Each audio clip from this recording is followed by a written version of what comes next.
Hi everyone and welcome back to We Are All Fine. I'm Heidi Lester, a counsellor and a psychotherapist, and today we're going to be talking about something that doesn't get nearly enough attention: what happens after the depression lifts. Now, you might imagine that life should feel instantly lighter and maybe happiness is going to come flooding back in, but often, and I know this, it isn't the case. Instead, you could be feeling disconnected, unfamiliar with yourself, unsure of what you want, or maybe you might even feel guilty that you've not bounced back fast enough. So today, join me and we're going to explore why this happens, what's normal, and practical steps as ever that you can take to rediscover yourself gently and intentionally. Sit back and make yourself comfortable.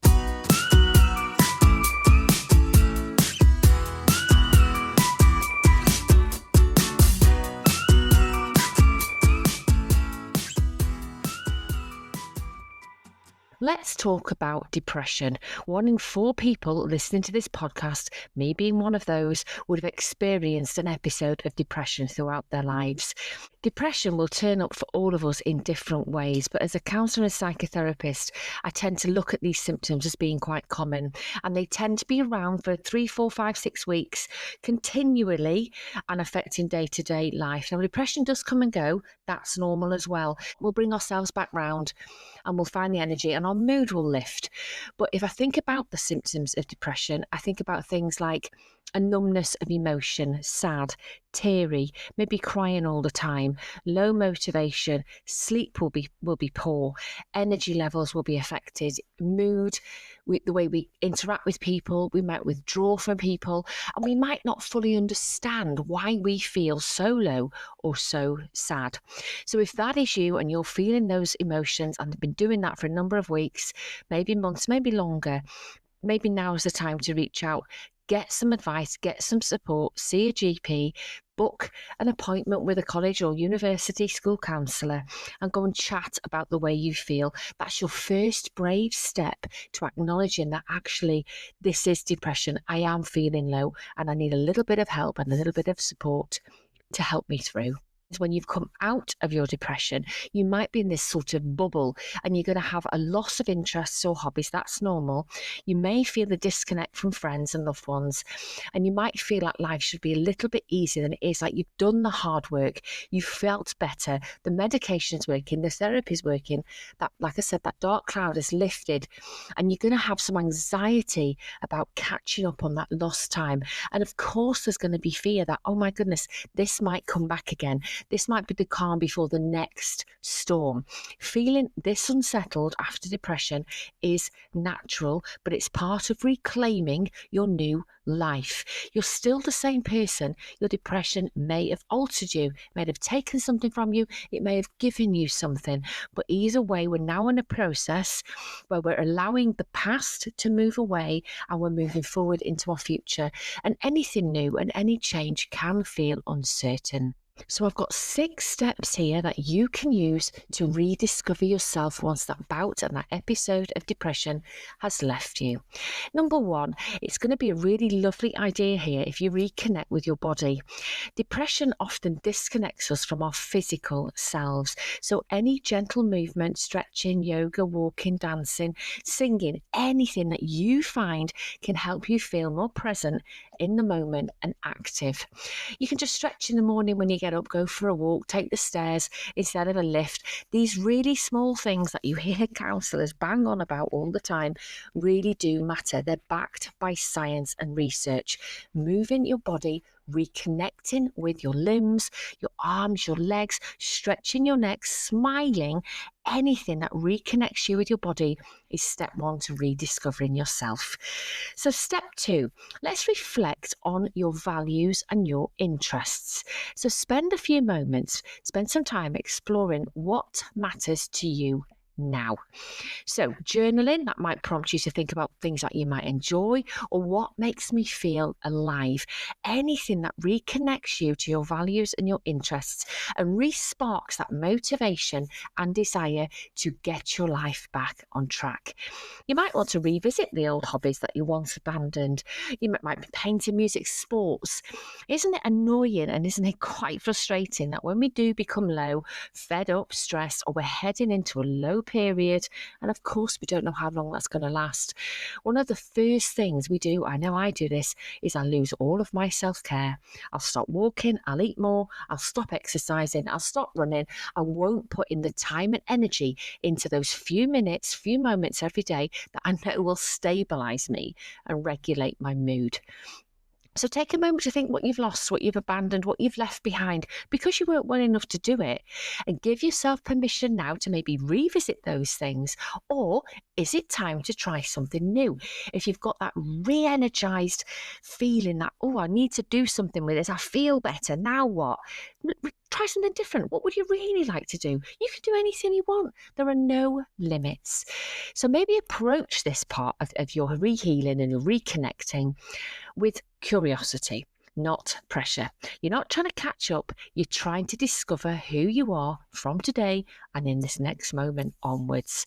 And the third step, could you rebuild some social connections? Maybe send a message to a friend or meet somebody trusted that you like, that you can speak to, maybe knows about your situation, or maybe somebody you can go and listen, this is what I've been through. This is what I am at, where I'm at now. Just for you to be able to value and evaluate where you've been and where you're going to. Try seeing this as a bit of a catch-up. Meaningful, supportive connections matter more than having lots and lots of contacts. Remember that. It's quality over quantity. Start small, just reach out. Who do you really want now to speak to? Who do you want to reconnect to now the fog has lifted? And number 4, you have to practice self-compassion. So please speak to yourself as you would to a kind friend or somebody you like. Affirmations, positive affirmations are really helpful. I'm back. I'm learning to be where I am. I'm finding my feet and I'm making my way back into life. It really is okay to start reminding yourself and reinforcing there's patience here and self-kindness. You matter. You're important. So I'm just going to take some time. I'm going to listen to the words. I'm going to be kind to myself because you deserve it. And number 5 is always helpful to set those small, achievable goals. I like daily goals. When I feel overwhelmed, stressed, I know what I want to do, but my mind is just coming back to life.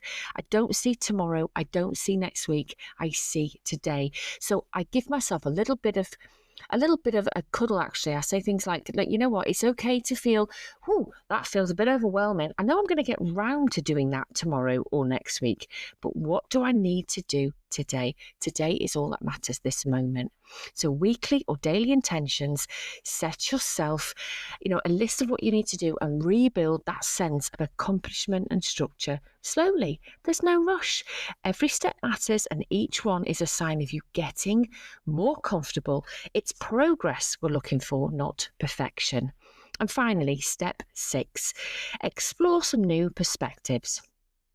You must try and see this period as a chance to explore who you are away from the label, away from depression, away from the low mood. So what strengths have you developed? I'll tell you one you've got. If you've come through any episode of depression, I bet you it's been horrible, may have even been your worst nightmare, and you'll be terrified it's going to come back again. But just take this second right now with me to locate the qualities, the strengths, those parts of your personality that have developed that have got you through.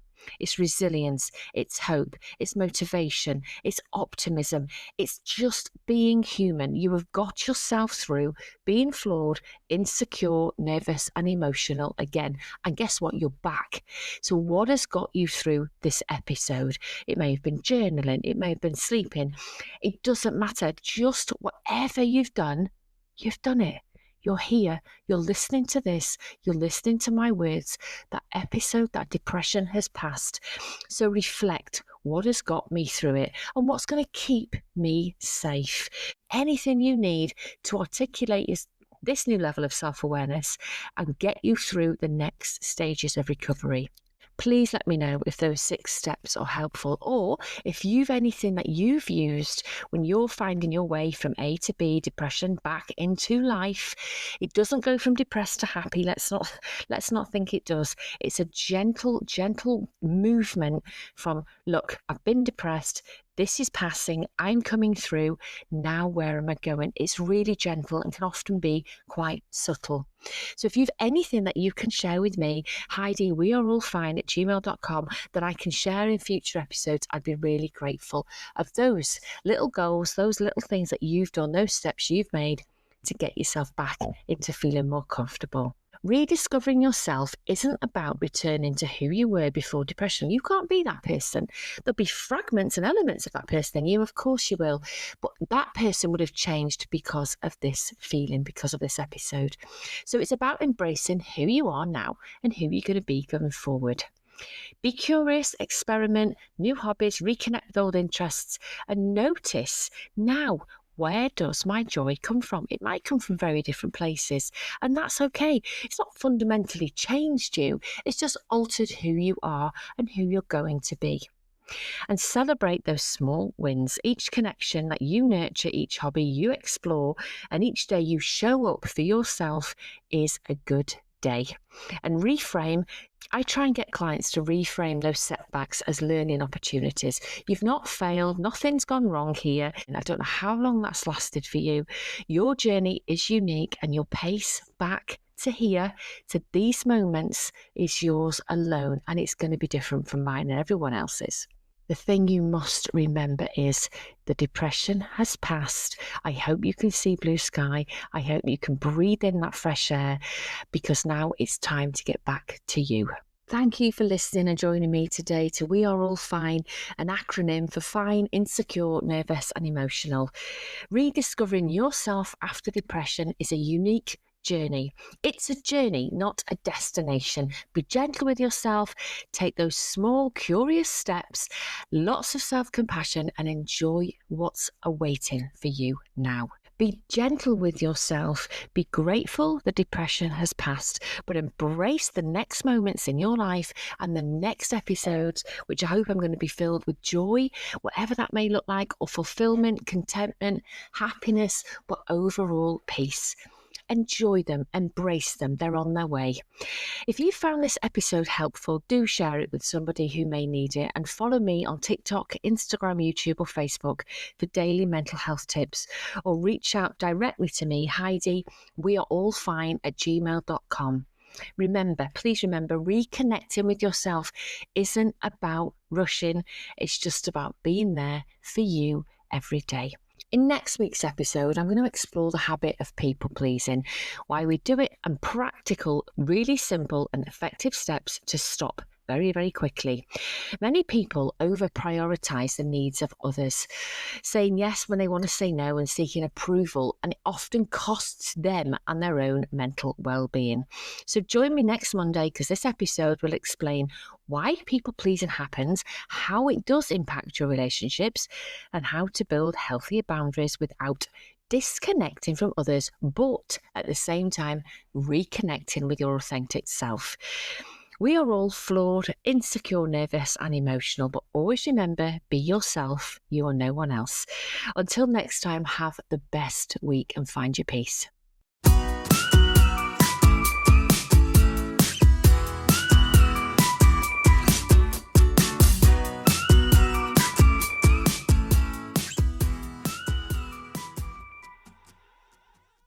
Finally, some important takeaways.